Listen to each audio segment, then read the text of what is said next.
આપણો દેશ આઝાદ થયો, પણ સાથે સાથે પાકિસ્તાનનો જન્મ થયો. અને આપણી કમનસીબી જુઓ કે આ વાત આપણા સુધી કોઈએ કરી જ નહીં. મુખ્ય વિષય આજે મારે આપણા ધ્યાનમાં એટલો જ મૂકવો છે કે આ તો બન્યું હતું 14મી ઓગસ્ટે. તો 15મી ઓગસ્ટના કાર્યક્રમની સાથે સાથે આ વાતને પણ ક્યાંક ને ક્યાંક એનો ઉલ્લેખ થવાની આવશ્યકતા હતી. એ અંગેની કંઈક રચના થવાની આવશ્યકતા હતી. એમનું પણ સ્મરણ થવું જોઈએ. આપણે આઝાદીના દરેક પ્રસંગોમાં 15મી ઓગસ્ટ હોય, 26મી જાન્યુઆરી હોય, હંમેશા આપણે એમ બોલીએ છીએ કે આમાં શહીદ થનારા તમામ શહીદોને અમે શ્રદ્ધાંજલિ આપીએ છીએ. સ્વતંત્રતા માટે લડનારા તમામ સ્વાતંત્ર્ય સૈનિકોને અમે હૃદયપૂર્વકની શ્રદ્ધાંજલિ આપીએ છીએ. એમ આપણે એને બધાને યાદ કરીએ છીએ. તો આ વિભીષિકાનો જે ભોગ બન્યા એ આખી ઘટનાને વિસરાવી દેવામાં આવી અથવા તો વિસરાઈ જાય એવા પ્રયાસો કરવામાં આવ્યા. હું હમણાં ઓફિસમાં બેઠો તો આપણા આગેવાનોની સાથે, ત્યારે મેં એમને વાત કરી કે સમજો કે રાજકીય રીતે કદાચ આ લોકોના ધ્યાનમાં નહીં આવ્યું હોય, કારણ કે પેલું મોટા ગુંગિયા શરૂ થઈ જાય પછી તીતુડીનો અવાજ ન સાંભળે. આઝાદી ને વંદે માતરમ ને લાલ કિલ્લો ને અંગ્રેજો બેહતા હતા એ બગીમાં આપણે મીંડ્યા બેહવા. એટલે આપણે આ બધું ભૂલી ગયા હોય એ બધું સ્વાભાવિક છે. પણ એનો ભોગ બનનારો બહુ મોટો સમાજ અહીંયા છે, જે પ્રત્યક્ષ એનો ભોગી છે. આખો સિંધી સમાજ એનો આજની તારીખનો હયાતનો દસ્તાવેજ. આવડો મોટો સમાજ અત્યારે તો ખૂબ સુખી, સંપન્ન અને સેટલ વ્યાપારિક સમાજ તરીકેની એની એક પોતાની શાખ ઊભી થઈ ગઈ છે. પણ મને યાદ છે કે મેં એમના વડીલોને સાયકલ ઉપર ફેરી કરતા જોયા છે. એ એમણે આવતા વેદે કર્યું. મૂળ પરિશ્રમી સમાજ. એટલે આવીને એમણે ભીખ માંગવાનું શરૂ નહોતું કર્યું, આવીને એમણે વેપાર જ શરૂ કર્યો હતો, પણ નાના પાયે. ને એમાંથી આજે એમની બધી કોર્પોરેટ જેવી કંપનીઓ અને એમના માલિકો છે, એમને ઈશ્વર ખૂબ આપે. પણ એ સમાજે પણ આ દિવસને યાદ રાખી અને એમની પરંપરામાં આ કાયમિક રાખવા જેવો વિષય હતો એ વિસરાઈ ગયો. અને આવું એકવાનું છે એવું નથી હો, આવા ઘણા બધા. ઇવન આપણા રાજ્યનો સ્થાપના દિવસ કેવો ઠીકથી ઉજવતા હતા. મારા સ્મરણમાં પાકું યાદ છે કે ગુજરાત રાજ્યનો સ્થાપના દિવસ એ 15મી ઓગસ્ટ, 26મી જાન્યુઆરી અને એની સમકક્ષ ઉજવાય એવી શરૂઆત આદરણીય નરેન્દ્રભાઈ મોદી મુખ્યમંત્રી શ્રી હતા ત્યારે.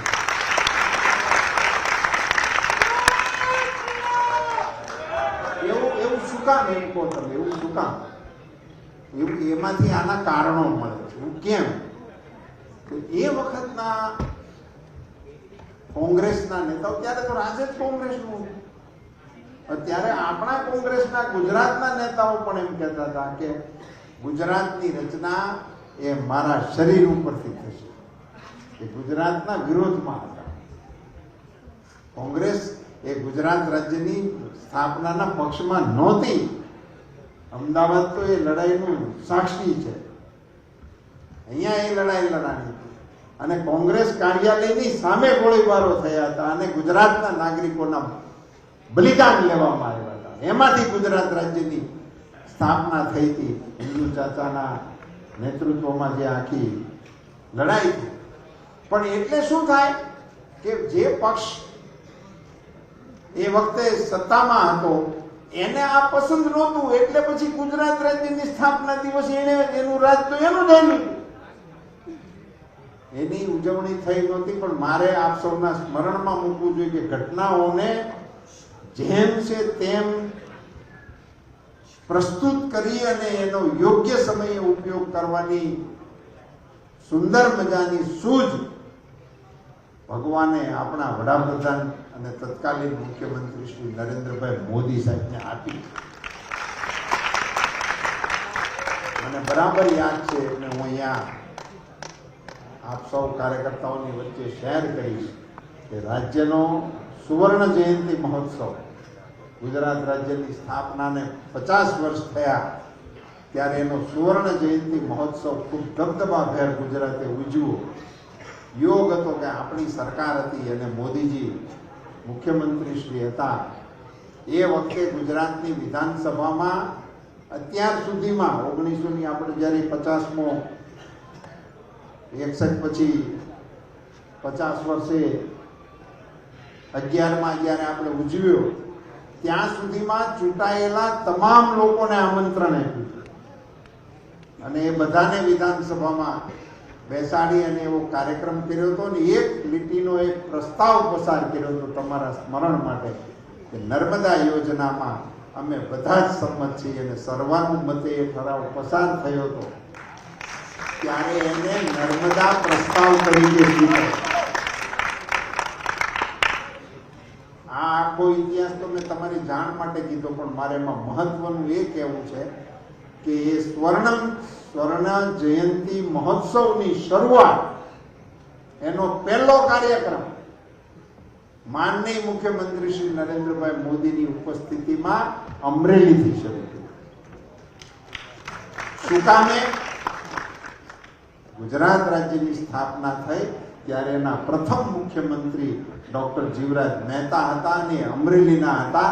એટલે ગુજરાતની વિકાસ યાત્રાની શરૂઆત અમરેલીથી થઈ હતી. એટલે સુવર્ણ જયંતિ ઉત્સવ વખતે આપણી સરકાર હતી અને આપણા મુખ્યમંત્રી શ્રી હતા, તો પણ એ યાત્રાનો પ્રારંભ અમરેલીથી કર્યો હતો. ડોક્ટર જીવરાજ મહેતાની પ્રતિમાને માનનીય નરેન્દ્રભાઈ મોદી સાહેબે પુષ્પમાળા પહેરાવી અને યાત્રાની શરૂઆત. ઇતિહાસ આને ઇતિહાસને વફાદાર રહ્યા કહેવાય. એમાં આપણે નાના ન થઈ ગયા. એને લીધે આ યાત્રા ચાલી. આઝાદી વખતે આપણને આઝાદી મળી હતી, પણ ભારત માતાની બે ભુજાઓ કપાઈ ગઈ હતી. અને કોને આ અધિકાર હતો? આપણે તેવું માનીને હવે ચાલીએ છીએ ને કે તો પાકિસ્તાન છે. આપણા મગજમાંથી નીકળી ગયું છે, આપણો છે, આપણા બાપાની પ્રોપર્ટી છે, પરાયને પચાવી પાડેલી છે. એમ આપણે કહેતા શીખવું પડે. આપણને ખ્યાલ હોવો જોઈએ. હું તમને સાદું ઉદાહરણ આપું. ઇતિહાસના ઉદાહરણો જે પ્રેરકભાઈ આપ્યા છે ને, એ તમે તારીખવાર નોંધી રાખજો. કોઈ ખેડૂત હોય, 100 વીઘા જમીન હોય, એકલો માણસ હોય, તો હાથી રાખવો પડે. હાથીમાં તો સમજણ પડતી છે, હું માનું. હા,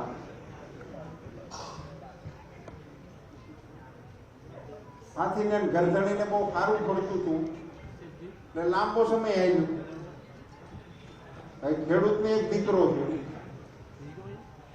હાથીને એક જ દીકરો. એટલે ઓલા દીકરાની ભેગો એનો હાથી દીકરો કામે. આવું 2-3 પેઢી સુધી આવ્યું. પછી ઈશ્વરને કરવું કે જે પરંપરામાં ખેડૂતનો દીકરો આવ્યો આવતો હતો એને 2 દીકરા, એટલે 100 વીઘાના 2 ભાગ પાડવાનો સમય એવો. છોકરા પરણી ગયા અને પછી વ્યવહારિક રીતે જુદા જેમ થાય એવી છોકરાઓ જુદા થયા. ત્યારે એની ભેગો 4થી પેઢીનો એનો હાથી દીકરો હતો. તો એ વખતે જે 2 ભાગ પડ્યા એમાં 2 ભાગ પડે કે 3 ભાગ પડે? 2 જ ભાગ પડે. હાથી 7 પેઢીથી હારે રહેતો હોય તો કઈ ભાગ એનો મળે? આ આપણો ભાગ ખોટી રીતે પાડે. ત્યાં રહેતા હતા, ત્યાં હોય, જેટલી પેઢી થાય ત્યાં હોય, પણ એનો ભાગ એને વારસાઈમાં મળે. એટલે મિલકત મૂળ આપણી, ખોટી રીતે એના નામ ચડાવવામાં આ હાથો છે. ચડાવાય જ નહીં. નામ કેવી રીતે ચડાય? અને હું તમને ઐતિહાસિક પ્રમાણો આપું. આપણે સમય દેશનો નબળો પાતળો આવતો હતો. આપણે ત્યાં પરાક્રમી શાસકો પણ હતા, આપણે ત્યાં નબળા શાસકો પણ હતા. આપણે નબળા પીડ્યા છું, આપણે હાર્યા છીએ. બાબરથી લઈને બહાદુર શાહ સુધી દિલ્હીમાં એનું શાસન રહ્યું. પૃથ્વીરાજ પછી દિલ્હીની ગાદી ઉપર હિન્દુ રાજવીઓ આવી નહીં શક્યા. કમનસીબી છે, ઇતિહાસ છે. અકબર સૌથી એનો સમૃદ્ધ અને કાબેલ બાદશાહ તરીકે એનું શાસન ઇતિહાસમાં આપણને ખૂબ ભણાવવામાં આવ્યું. પણ અકબર દિલ્હીની ગાદી ઉપર શાસન કરતો હતો ત્યારે કાબુલથી લઈને દક્ષિણ સુધી આપણા હિન્દની આગ વાગતી હતી. પણ એને ઊંઘમાં સપનું શું આવતું હતું કે કોક દિવસ જો રાણો આવી ચડે,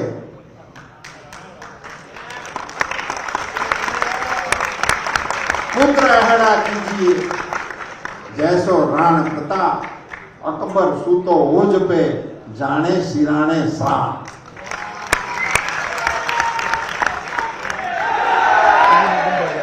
રાણો તો રોટલાના વખાનો મેર્યો જંગલમાં રખડતો હતો. ઘર-બાર નહોતા રહ્યા, છોકરાઓને ખવડાવવા માટેના સાધનો નહોતા રહ્યા. અને એક પળ તો એવી આવી ગઈ હતી કે આ બધું છોડીને હવે મેદાનમાંથી પણ નીકળી જાઓ એવી પરિસ્થિતિમાં હતો.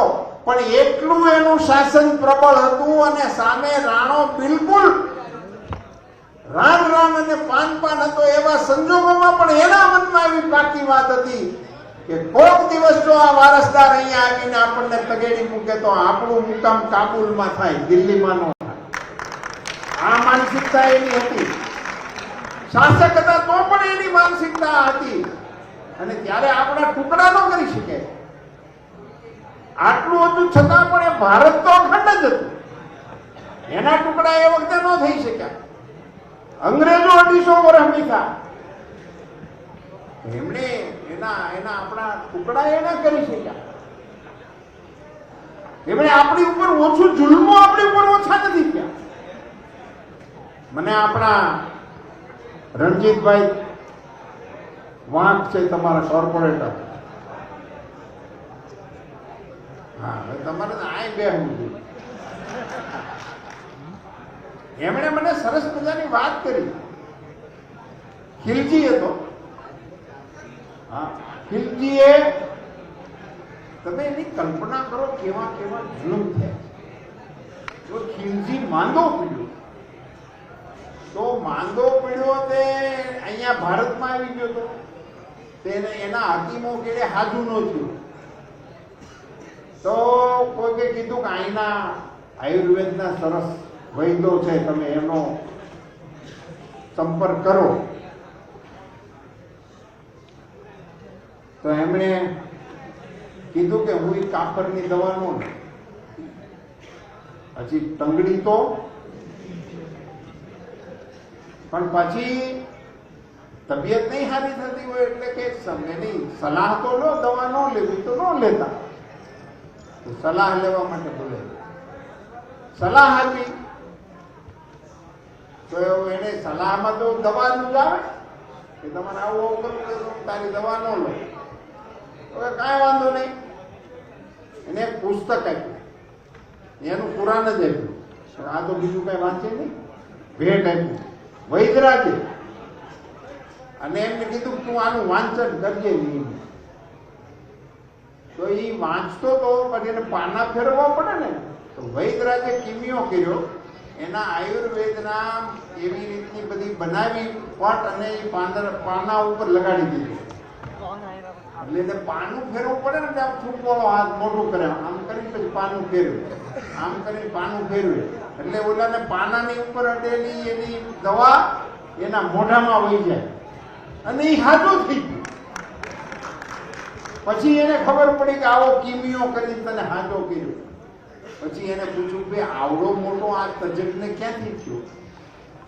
ત્યારે એને માહિતી મળી કે નાલંદા વિશ્વવિદ્યાલયનો ઈ ગુરુકુળનો વિદ્યાર્થી છે, એણે જે નાલંદા વિશ્વવિદ્યાલયનો નાશ કર્યો કે આ રાષ્ટ્રને ખતમ કરવું હોય તો આવું કરવું. વિચાર કરો કેવડા કેવડા આઘાત આ રાષ્ટ્રે સહન કર્યા, પણ રાષ્ટ્રના ટુકડા તો પણ નહોતા, તો પણ નહોતા. ફિરંગીઓ આવ્યા, હૂણ આવ્યા, શાક આવ્યા, વિશ્વની હોય એટલી વેરાયટી અહીં આવી. પણ એને ભારતના પોતને પરાસ્ત ન કરી શક્યું. જે તે સમયના માણસો હારી ગયા, રાજાઓ હારી ગયા, નાગરિકોએ સહન કરવું પડ્યું, બલિદાનો લેવાના, શોષણ થયું. પણ રાષ્ટ્રખંડ, રાષ્ટ્રને આની આંચ નહોતી. આઝાદીની લડત ચાલી તો કહ્યું એ પ્રમાણે શપથ તો સંપૂર્ણ સ્વરાજના હતા. તો એવી કઈ કમનસીબ ઘડી આવી કે જેમાં આઝાદી માટે આ શરતને સ્વીકારી લેવામાં આવી. આ કોંગ્રેસની સૌથી મોટી ભૂલ કો કે પાપ. એમણે પાકિસ્તાનના અસ્તિત્વનો સ્વીકાર કરી લીધો અને એના બદલામાં આઝાદી આપણને મળી. એની કિંમત આજે પણ આપણે ચૂકવી રહ્યા છીએ. ત્યારે લાખો વર્ષના ભારત વર્ષના ઇતિહાસમાં ભારતના ટુકડાઓ થવાનું પહેલી વખત બન્યું. ત્યાં સુધી બન્યું જ નહોતું અને એ પણ એટલું સહજતાથી સ્વીકારી લીધું. અને કેટલા બધા અગત્યના વિષયો, કેટલા અગત્યના અને ભાગ પાડવા વાળો ક્લિન્ટન કેવું નામ હતું, ક્લિફ્ટન એવું એક અંગ્રેજ ઓફિસરનું નામ હતું. એને મગાવ્યું બોર્ડર નાખવા માટે. હવે એ પહેલો ભારતમાં આવ્યો. એ આવ્યો જ નહોતો અહીં ત્યારે. પહેલી વખત આવ્યો ને એને આપણી સરહદ નાખી દીધી.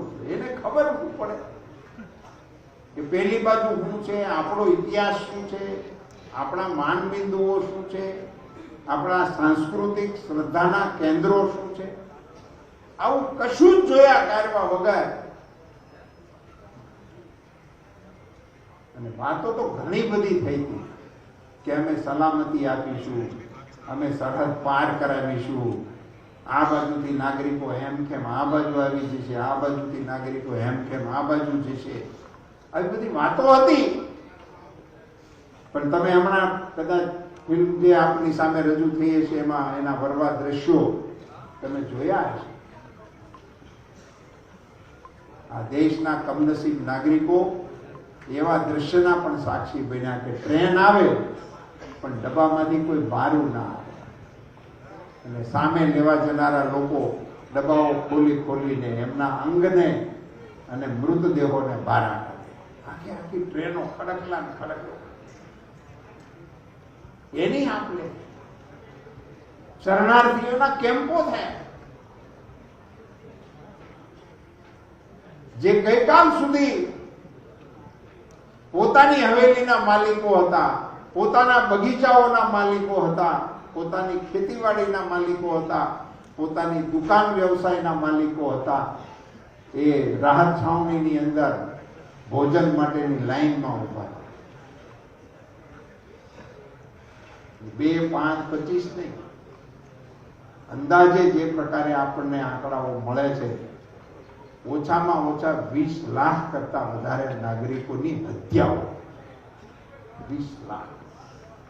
અને આ વિષય આની ઉપર કોઈ ચર્ચા જ નહીં. આઝાદી નહીં, આઝાદી પછી નહીં. નરેન્દ્રભાઈ મોદી સાહેબે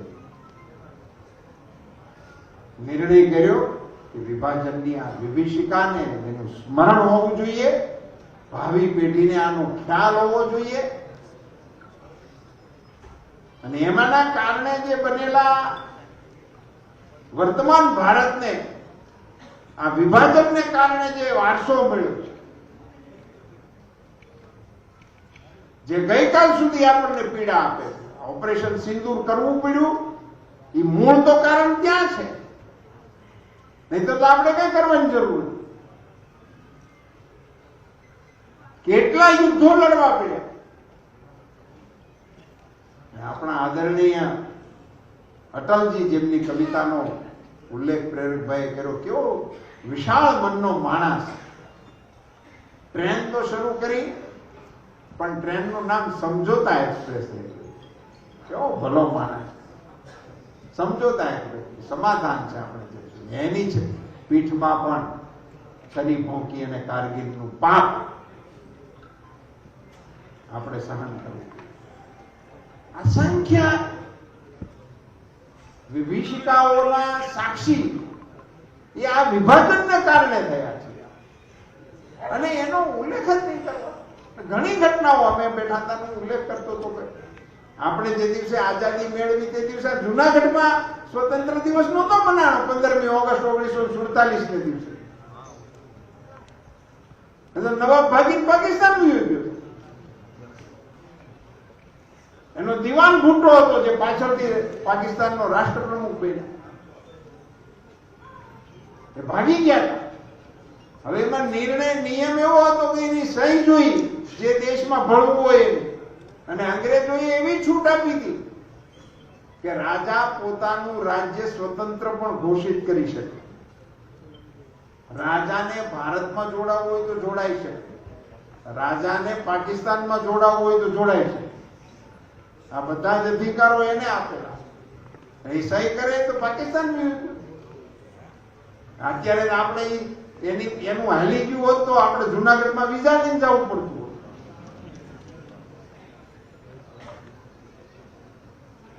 એ વખતે મુંબઈની અંદર શામળદાસ ગાંધીના નેતૃત્વમાં આરજી હુકુમતની રચના કરવામાં આવી. શામળદાસ ગાંધીને તલવાર બાંધાવી અને આરજી હુકુમતનું પહેલું થાણું અમરેલીની અંદર નાખવામાં આવ્યું અને અમરેલીથી આરજી હુકુમતે સશસ્ત્ર હુમલો કર્યો જુનાગઢની ઉપર અને જુનાગઢને કબજે કર્યું. પણ એ વખતે નિર્દોષ નાગરિકોનું લોહી ન વહે એવા શુભ આશય સાથે એ વખતના ગૃહમંત્રી આદરણીય સરદાર વલ્લભભાઈ પટેલ એ ઘટના સ્થળ ઉપર ભારતની ફૌજ લઈને હાજર હતા. ત્યારે જુનાગઢ જાઓ તો રેલવે સ્ટેશનની સામેનો જે દરવાજો છે, જુનાગઢનું રેલવે સ્ટેશન છે, એની સામેનો જે દરવાજો છે ચિત્તાખાના ચોક કે છે, એ દરવાજો તોડી અને આરજી હુકુમતે અને એની સેના અને સેનાનીઓએ જુનાગઢની અંદર પ્રવેશ કર્યો. નવાબનો નવ પેઢીનો એનો જે ધ્વજ હતો એને ઉપરકોટ ઉપરથી ઉતારી અને એક જુનાગઢની ગાદી ઉપર શામળદાસ ગાંધી જુનાગઢના રાજા તરીકે બિરાજમાન થયા અને શામળદાસ ગાંધીએ ભારત સંઘમાં જોડાવામાં સહી કરી.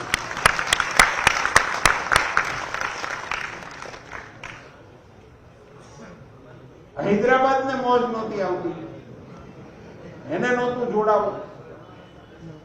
એની ઉપર સરદાર સાહેબે સેના મોકલી એને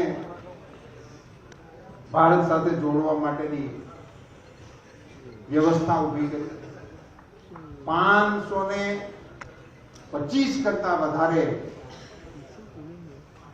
રજવાડાઓને ભારતની અંદર જોડવાનું કામ એ વખતના ગૃહમંત્રી તરીકે સરદાર સાહેબે કર્યું. કાશ્મીરને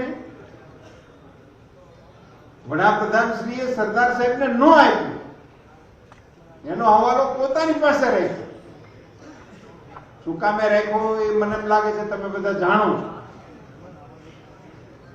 પણ એને કારણે એ પીડા હજી ચાલુ છે. આ તો ભલું થાય કે સરદાર સાહેબ અને ગાંધીજીની જોડી જે આઝાદી વખતે કામમાં આવી હતી એવી બીજી જોડ નરેન્દ્રભાઈ મોદી અને અમિત શાહજીની વર્તમાન જોડી અત્યારે મેદાનમાં ઉતરી અને 370ની કલમને રદ કરી અને કાશ્મીરને ભારતનું અવિભાજ્ય અંગ બનાવ્યું. આઝાદી વખતે માતૃભૂમિના ટુકડા એને માન્યતા આપવી, એને સ્વીકારી લેતા અને એના સ્વીકારવાને કારણે આટલી મોટી પીડાઓ એ આપણને વારસામાં મળે. કઈક કઈક સંકેતો એવા થઈ રહ્યા છે કે અત્યારે પાકિસ્તાન અને આતંકવાદીઓએ કરેલા અડપલાને કારણે જે સ્થિતિનું નિર્માણ થયું ને એમાં દેશના વડાપ્રધાન તરીકે શ્રી નરેન્દ્રભાઈ મોદીજીએ સિંધુ જળની જે આપણી સંધિ હતી એને અપહોલ્ડ કરી દેવા માટેનો નિર્ણય કરીને સિંધુના પાણીને ફરીથી ભારત માટે અત્યારે સુરક્ષિત કરવા માટેનો નિર્ણય થયો.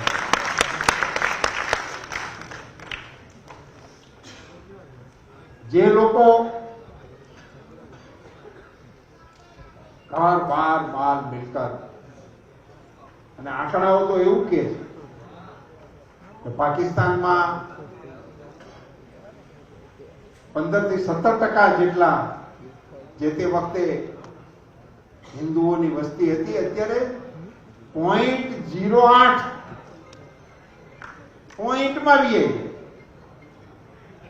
બાંગ્લાદેશમાં તો 27%. આ સ્થિતિ વિભાજનને કારણે આપણે ભોગવી રહ્યા છીએ અને એવું કષ્ટદાયક વિભાજન આઝાદીની સાથે થયેલી આ ઘટના એને ભારતના ભાવિ પેઢીના માનસપટ ઉપરથી ભૂસી નાખવાનો પ્રયાસ થયો. હું તો એમ માનું છું કે વિભાજનની જેટલી ક્રૂરતા અને કઠિનતા છે, મલિનતા છે, એટલો જ દોષ આ ઘટનાને ભાવિ પેઢીથી છુપાવી રાખવા માટેનો. શા માટે આપણે બાળકોને આ વાત નહીં કરીએ કે વારસામાં આપણે એને વિષય આપણે શું કામે નહીં સમજાય? શું કામે ભારતના વસતા તમામ નાગરિકોના મનમાં એ વાત ના આવે કે આ મુલક આપણો છે, આપણે એના માલિક છીએ? આજ નહીં તો કાલે કોઈ સમયનું પલ ફરે અને ક્યારેક ભારતની અંદર એવી ક્ષમતા અને શક્તિનો ઉદય થાય ત્યારે પુનશ્ચ હરિઓમ કરીને અખંડ ભારતનો ધ્વજ ફરકાવવા માટેનો સંકલ્પ હોવો જોઈએ. નથી પોગી શકતા તો બેઠા છે, પણ જે દિવસે યોગ આવે તે દિવસે અમારી 52 શક્તિપીઠ પૈકીની એક શક્તિપીઠ ત્યાં છે, માં હિંગળાજના બેસણા ત્યાં છે. એ કેવી રીતે એનો ભાગ હોઈ શકે? અને એ પણ જયારે ધર્મના આધારે ભાગલા પડ્યા હોય ત્યારે તમારું તો ભાગલા પડવાનું કારણ ધર્મ તમે રાખ્યું, જે કદી હોય જ ન શકે. આવી અસંખ્ય પીડાઓ, આવા અસંખ્ય આપણા સ્થળો, શીખ ધર્મના પવિત્ર સ્થાનકો, આપણી પવિત્ર નદીઓ એ પારકી બની ગઈ. માત્ર હા પાડવાનું, અમને મંજૂર છે, આઝાદી અમને આપો. આવી અધૂરી આઝાદી એ આપણને વારસામાં આટલી વિભીષિકા સાથે મળે છે. કરોડો લોકોના જાન માલ નુકસાની વેઠી અને લાચાર અને ઘરબાર વિહોણા મોટા સમાજની રચના થઈ. દેશ સામે આઝાદીના ઉષા કાળે સૌથી મોટો પડકાર હતો એમને સેટલ કરવાનો. એવા સંજોગોમાં મળેલી આ વિભીષિકાને એનું સ્મરણ કરાવવું જોઈએ. મને એક કવિતા કાગબાપુની મારા મગજમાં આવી છે, તરત જડી જાય તો તમને સંભળાવવી છે. હું મઢડા ગયો હતો આ સોનબાઈને પગે લાગવા માટે. એ વખતે ત્યાં સોનબાઈ માના પ્રસંગોમાંથી એક વિષય કે આ જુનાગઢના નવાબે જુનાગઢ નીચે આવતું હતું મઢડા, એટલે સોનબાઈ માએ નવાબને સલાહ આપી હતી કે તું પાકિસ્તાનમાં જોડાતો ને, ત્યાં જોડાવામાં સાર નથી. અને એની રચના કાગબાપુએ એ વખતે લખેલી. અને કાગબાપુ અને સોનબાઈ માં એ વખતે મળેલા નહીં. તમે જુઓ કલ્પનાઓ કવિઓની કેવી આર્ષદ્રષ્ટા કવિઓની છે, મજા આવશે તમને. અને મને હું એ કહું છું હું કામ એ પછી તમને કહું. કાગબાપુએ સોનબાઈ માને ઉદ્દેશીને કવિતા લખી હતી કે મોહબ્બત ખાન ને સમજાવે છે, મોહબ્બત ખાને માત સમજાવે એવા મને સોણલા. કાગબાપુને આવું શોભનું આવ્યું એમ કરીને એમણે કવિતા લખી છે. હજુ જા તું ચિત્તથી ચેતી, પૂરું નથી પાપથી કેતી. હજી ચેતી જા, હજી તારું ભલું છે. પાપ ભર્યા પાકિસ્તાનના કાંઈ લાવ્યો ભૂપત લેખ. ભૂપત આવડો આ એમનો દિવાન ભૂટો. પાપ ભર્યા પાકિસ્તાનના કઈ લાવ્યો ભૂપત લેખ. દેખાડ્યા આંકડા રૂડા, કરાચીના કાગળો કૂડા. મોહબ્બત ખાને માત સમજાવે એવા મને સોણલા આવે. ભૂટે એવો ભરમાયો તારું રૈયત લેશે રાહ. ભૂટાયા ને એવું સમજે લોકો તને લૂંટી લે અહીં જો તું રહે તો. ભૂટે એવો ભરમાયો તારું રૈયત લેશે રાજ. દગો બાબી વંશને દીધો, ભોળાને ભરખી લીધો. મોહબ્બત ખાને માત સમજાવે એવા મને સોણલા આવે. હવેનો જે શેર લીધો છે કાગબાપુએ, ઈ તમારા ધ્યાનમાં રહે, ખાસ કરીને નવી પેઢીના ધ્યાનમાં રહે એટલા માટે આ કવિતા તમારી સામે હું રજૂ કરું છું. હિન્દ સાગરમાં ઉપજેલો છે. હવે આ માતાજીનું કથન છે કાગબાપુની કવિતામાં. હિન્દ સાગરમાં ઉપજેલો છે પરપોટો પાકિસ્તાન. હિન્દ સાગરમાં ઉપજેલો છે પરપોટો પાકિસ્તાન. જોતા જોતા ફૂટીએ જાશે નિર્ભેળા નિરસમાશે. મોહબ્બત ખાને માત સમજાવે એવા મને સોણલા. આ સદ્રષ્ટા કવિ હતા કાગબાપુ. એમણે લખ્યું છે કે આ પરપોટો છે ફૂટી જવાનો છે એટલે મને પાકી શ્રદ્ધા બેસી ગઈ છે. હવે આ થાય એનું મુહૂર્ત જેથી આવવું હોય તેથી આવે, પણ એ હવે પૃથ્વીના પટ ઉપર અમરપટો બંધાવીને નહીં રહી શકે. આ મારા દેશના ઋષિ કવિનું વચન છે. સલાહ આપે છે બેટડા રસૂલ ખાન તારા ઝરને ઝવેરાત. કરાચીને હાટ વેચાશે ગોઠામણ તેદી દેશને થશે. જૂનાગઢના ઘરેણાને કરાચીની બજારમાં વેચાશે ને તેનું ગોઠામણ મારા દેશને થશે. મોહબ્બત ખાને માત સમજાવે એવા મને સોણલા આવે. કાગબાપુ આવી રચના કરીને એ વખતે એવું વિચારીને ગયા છે, અને જે કવિઓ વિચારે છે ને એના અનેક ઉદાહરણો છે. એમાંનું એક ઉદાહરણ કવિ દાદે 1995માં કવિતા લખી હતી. નર્મદા હાલી ઉતાવળી થઈ મળવા સાબરમતીને સહી. ત્યારે નર્મદા કોર્ટ કેસમાં જ હાલતી હતી, કોઈ કામ નહોતું થતું. ત્યારે 95માં દાદબાપુએ લખ્યું હતું કે હાલી ઉતાવળી થઈ.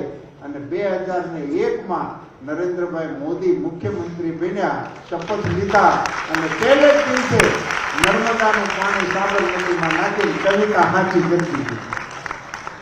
આ કવિતા વહેલામ વહેલી સાચી થાય એવી માં સોનબાઈ માના ચરણોમાં પ્રાર્થના સાથે વિભીષિકા વિભાજનની વિભીષિકા દિવસને ખૂબ સારી રીતે સ્મૃતિમાં રાખવા માટેનો પ્રયાસ અમદાવાદ ભારતીય જનતા પાર્ટીના પ્રમુખશ્રીએ અને એની ટીમે કર્યો છે.